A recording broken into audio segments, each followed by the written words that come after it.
So what I'm going to do is I have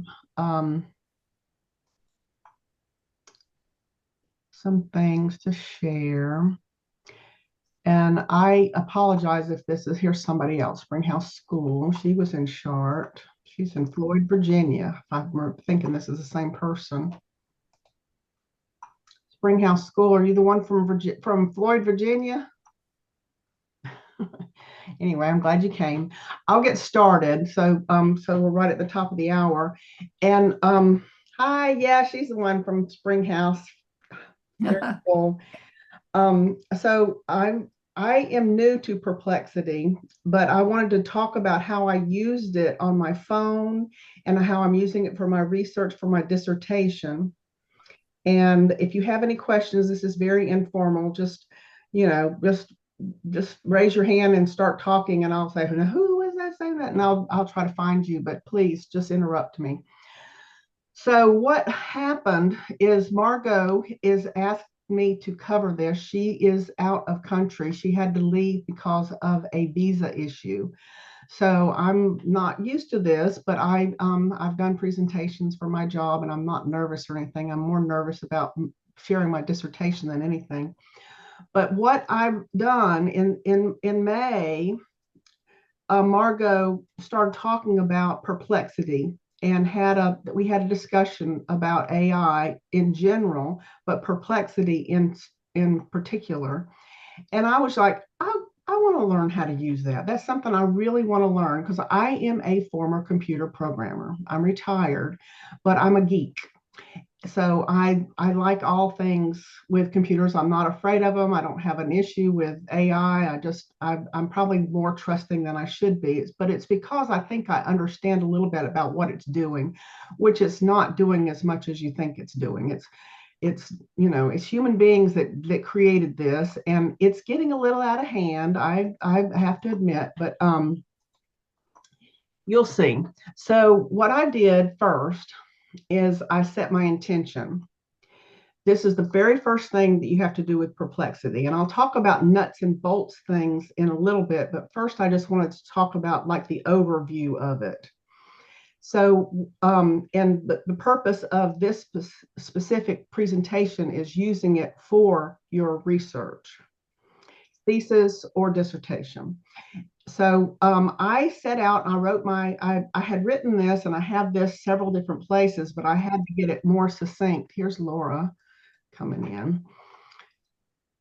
Welcome, Laura. I've already started, but Laura's working. She's almost done with her dissertation, but and we've had discussions about AI before. But what I'm doing is just talking a little bit about from 2019 when Dr. Georgie Szabo gave her dissertation writing class in Chartres.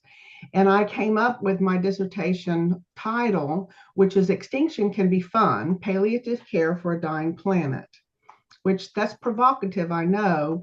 But what I was doing at the time is I was working at the NIH in Bethesda, Maryland, and they formed a religion, spirituality, and health working group when I was there. And I was like, I was there installing software, but I, you know, unbeknownst to them, I was also, working at Ubiquity trying to write a dissertation or trying to work on this program for my master's, for my doctorate in ministry. At the time, I was working on a PhD, and I've changed it to the DMin program.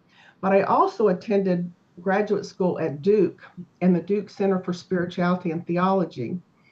So those two kind of melded together, and the lady that started this working group was is a palliative care researcher. Her name is Dr. Ann Berger.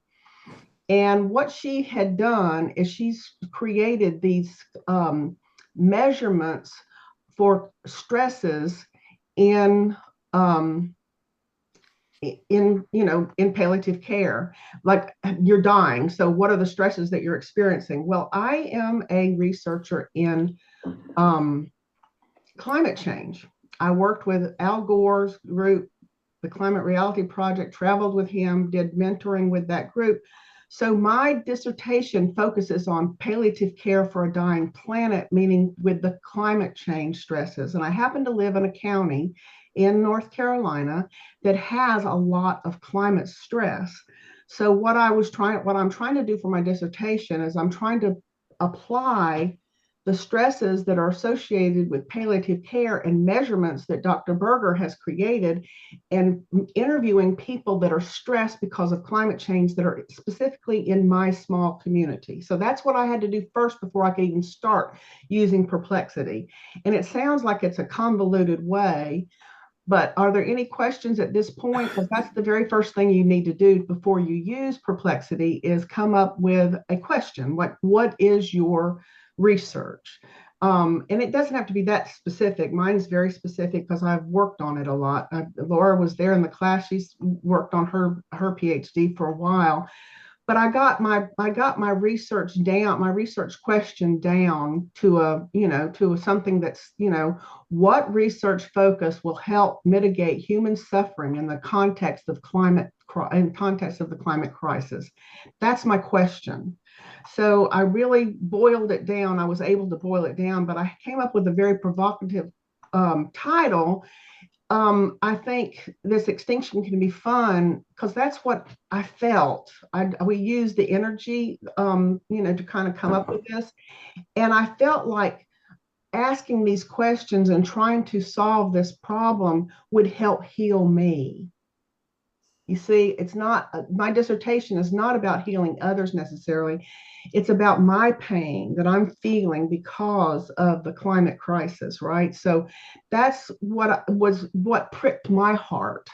And that's what Georgie Zabo and what the other teachers in the class were saying is come up with something that really is going to keep your attention and something that hasn't. And I remember this, Laura, I want to ask your 2 cents on this, but I remember this from the class is that try to focus on something to add to the Akashic record that's not there.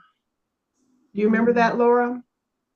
That try to really focus on something that pricks your own heart, that's going to keep your attention. That was number one. And then number two was that there's going to be information that's not there. It doesn't matter if anybody ever reads it or anything. It's something that you put out into the universe that affects you and potentially would help others. So that was kind of the way Georgie put it. Does that sound right, Laura? Yeah, that sounds right. I don't remember the word Akashic record being in there, but certainly something close to your heart that because we're healing ourselves in this, in answering the deepest question we have. So, Right. Yeah.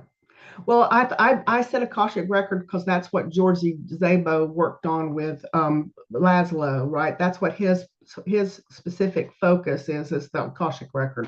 So maybe that wasn't related, and that was just my own intuition saying that. But anyway, it's something that's not there, that's not out there in the universe that exists at the current moment. But anyway, so what I did, so thank you, Laura. That's enough. I mean, you don't have to get specific about it, but